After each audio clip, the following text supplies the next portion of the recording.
What is good, ladies and gentlemen, niggas? It's your boy Moonmonkey coming at you with another In the Lab, and today we gonna be using my nigga Ike. Now, a lot of you niggas have been asking, how do I use Ike? They've been asking for some Ike tips, how to effectively use Ike when playing online and even just matches in general. Alright, so let's go to Wii Fit Studio and let's get into my nigga Ike. I like Ike, you like Ike, which is probably the reason you're watching this video.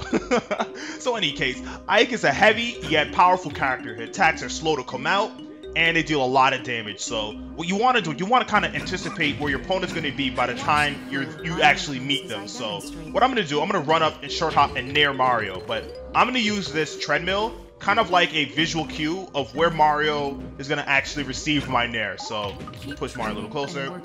I'm going to run up, short hop, nair. So as you can see, by the time I'm even close to Mario, my sword is meeting him in his head. If I actually initiate my nair when I'm on top of Mario, my sword is arcing around over my head, which means all under Ike is going to be vulnerable to attack. So Mario can easily punish Ike with the up smash or probably just run away out of that.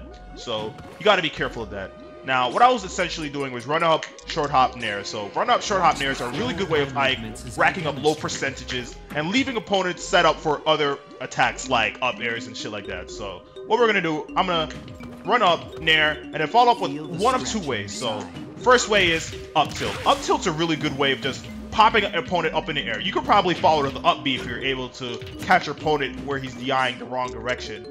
Alright, so let's nair. Now return to Hold on, I'm trying to pull off the other way. So, oh yeah, the other way you gotta face behind him, because the way how the nair works, if you're behind him, it'll kind of pop you up behind him. So, what you could do easily is when you actually pull it off, you follow with the back air. It actually, this works at really high percentages as well. Well, not that high, like maybe like around 60%. Let's see. Let's pop him up to maybe like, yeah, good 60, 65%. Yeah, that works, yeah, around 60%, because I think your opponent will still be in hit stun. But I don't think the up tilt will, yeah, it'll hit him way too far away. So yeah, if you're approaching your opponent and you do your nair at low percentages, follow it up with a nair, not a nair, an up tilt, or if you're facing behind him, you want to hit him with a up tilt, not up tilt, a back air. It's really nice once you actually know what you're doing with it. Like, cause once you play around where Ike's keeping your opponent, like, the nair's a really good tool for that. But the only thing about it is it can be punished really nicely by a shield grab. So you can't be too predictable with it. You gotta switch it up with grabs. And that leads me to my next chain of combos that you can do with Ike. Well, it's not really combos, it's more just chain of attacks, because it's Smash, it's not really combos per se. They're just chains of attacks. Attacks that you can pull off in succession if you read where the opponent is DIing. I guess that's where combos are essentially in Smash. They're not combos in the traditional sense, they're just combos in a sense that you're following it up with another attack. So, one good way that I can rack up a good 25% is down throw into up B. This works really well against heavy characters like Bowser, Dark Pit, DDD, Donkey Kong, so you could definitely pull this off at pretty high percentages, and if you can catch your opponent in air, you can really bring them back down and probably follow it up with a back air or a fair. Watch the flow of my What else? as I demonstrate. I believe Ike's up air is really good as well. Since it fans out, it can do a lot of damage to a character like Mega Man, who likes to pull off his hard knuckles. So you don't want to stand directly under your opponent when you do it. You definitely want to stand a little bit to the side of them, because since it fans out, you're not even required to be directly under them. So it has a good distance.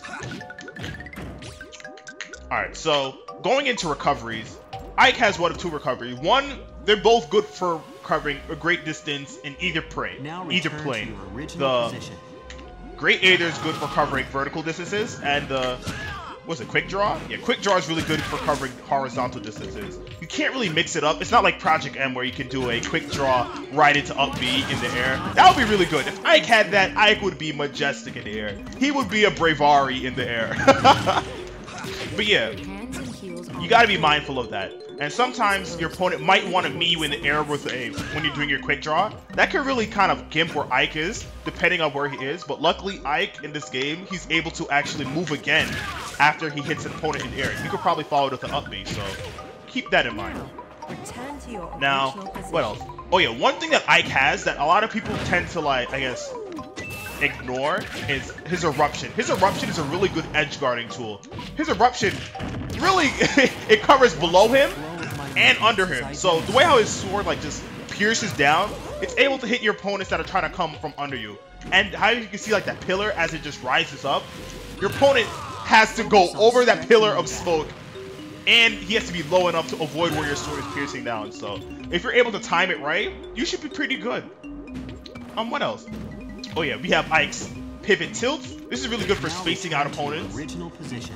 You can also do your pivot forward smash, but pivot forward smash kind of has a lot of startup lag. So by the time you raise your sword, your opponent's like, oh shit, let me put up my shield. Also, Ike's sword is kind of like the inverse of Marth's, where Marth's tipper does the most damage. So let's see what Ike's tipper does. Hold up, let's actually set Mario to 0 so we can actually see what it's doing. Let's get a little closer. Yeah, so Ike's tipper actually does 23 damage to Mario, so 23 damage. Keep that in mind. Alright, let's hit Mario at the base of the sword. And that hits Mario at 30%. So that's 7 more percent if you're hitting people at the base. So you want to keep that in mind. So closer you are to Ike with his attacks, you're going to do a lot more damage to your opponent. So keep that. I don't know if that applies to all of his attacks. Oh, we can find that out. Let's throw that to 0. And let's see. I'm going to try to hit Mario with the tip of that nair. I don't know if it's really applied to that, but I think it's only applied to smash attacks. So let's reset the percent. Mario, get up, boy. Yeah, still 9%. I'm gonna see if I can actually nick Mario. Nope. Yeah, so I think it's only applied to when it comes to forward smashes, attacks, and stuff like that. So, not bad, not bad. Alright, so let's actually head over to Bowser and see what we can do with Bowser that we can't really do on Mario. Alright, so we back with Bowser, and same stuff that apply to Mario is definitely gonna apply to Bowser as well. So nair into up tilt, go behind him, face your back towards Bowser, nair into back air, or even forward tilt works as well, but nair into back air works as well. And I think, hold up, let's bring Bowser back on stage. I think once you press start, the CPU just immediately just like goes into free fall. So his down throw into up B. Now I think this works up to like maybe like 40-50%. Let's see. I believe it's probably like around 45-50%. So let's actually let's try 45%. Down throw, up B. Yeah, so that's still going to catch him. I think around 50%, it's just going to barely nick Bowser and it won't bring him back down to the stage. Let's see. Grab, down throw, up B. Yeah, so it's just nicking Bowser and it doesn't really bring him back down to the stage. Also, Ike has a really good counter attack.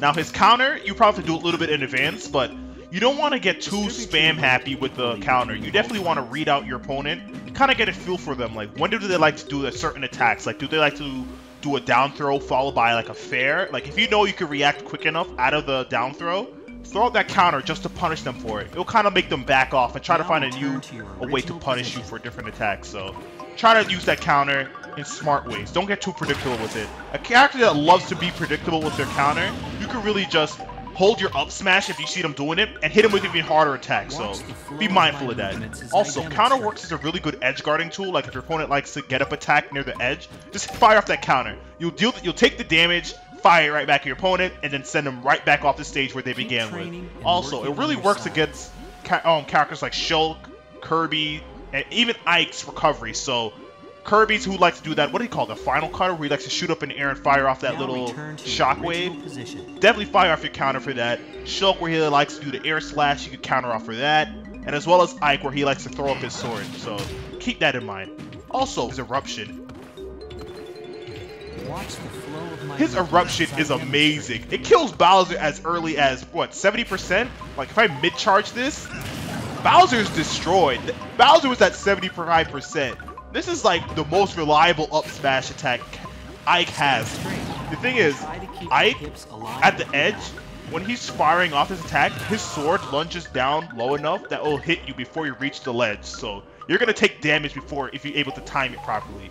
And if you charge it long enough, the pillar of fire will shoot up high enough that a character trying to make it back to the stage has to make it over the pillar of fire just to make it back safely. So if a character like Bowser, I think the CPU will probably do it a lot better. So if I forward, I'll probably kill him. That will probably kill him. That will do Bowser in. So let's try to back here Bowser off stage.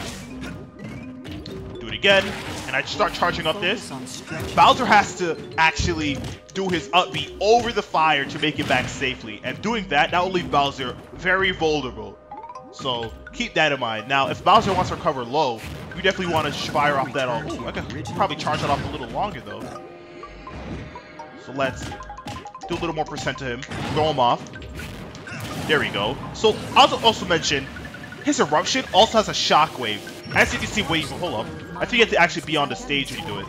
When you actually pierces his sword on the stage, you can kind of see like a shockwave of fire that kind of shoots out. So you don't necessarily have to be near your opponent. Hold on, that's a little too close. Because I think you can be a little further from Bowser when you do it.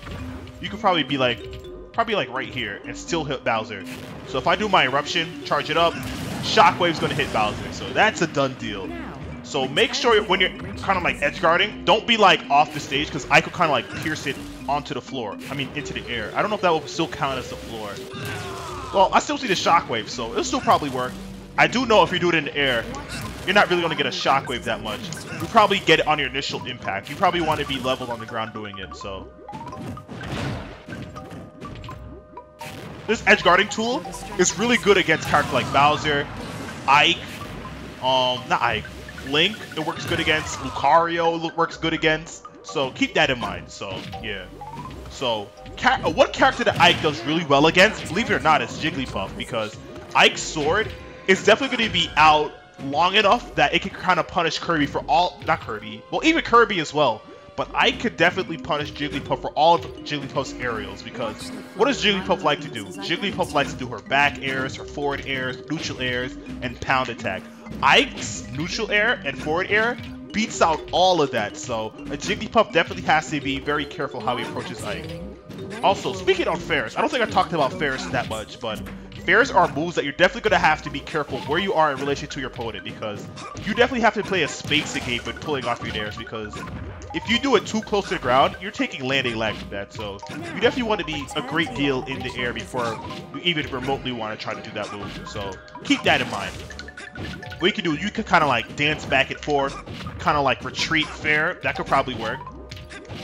But you definitely don't want to just short hop right in your opponent's face and try to do it, because they can easily shield it, and then you're just stuck landing like right in front of their face to get punished by a grab or whatever. So yeah, that seems like about it for Ike. Just keep in mind, don't get too spam happy, don't get a little counter horny a little bit with the counters. You gotta be kind of smart how you use it. Try to feel out your opponent, try to see where they're going. Also keep in mind that Ike's strongest attack, hold on, let's bring this percent back down. Ike is the reverse of Marth, so you want to make sure that you hit your opponent at the base and not the tip of your sword. So hold on, let's kind of bring Bowser there, just out of Bowser's range, just kind of tiptoe a little bit. Yeah, so that's doing 25% to Bowser, and if you get a little closer to Bowser, hold on, let's actually reset that percent, and then do your smash attack, doing a little more. Well, hold on, let's actually charge it up fully, so you get a better idea of what's it doing at the tip. Is this the tip? Hold up. Gotta actually reset the percent. What am I doing? What am I doing? Alright, so right here. That should be good enough. I think that was a little bit to the base, I think. Now return to your original position. Yeah, so this should be it. There we go. So 23 at the tip. And then I think it does, as you all saw already, it does, I believe, 30 at the percent. So this should put it at 60, 62. Damn. 62 damage. So yeah, be mindful of that. So yeah, that was about all the tips I could teach with Ike. I mean, just be mindful. Edge guarding tools, down tilt, eruption, really good. Just gotta be more time. You gotta be more patient with eruption though. But once you get the timing down right and able to time when your opponent's gonna try to reach the edge, it should be a really effective tool. Neutral airs, forward airs are really good. But yeah, if you're also an Ike main and know some tips, feel free to comment down below. I'll probably update in another video showing off some tips. I'll probably go over some custom moves for other characters in later in the live videos. But yeah, this is just the basics for Ike. Nothing too fancy, just how to approach your people, stuff to be aware of when you're playing as Ike. So yeah, like, comment, and subscribe, and next time we'll be in the same exact place doing the same exact thing, and that's just in the lab, whipping work. Let's go, niggas. Let's go.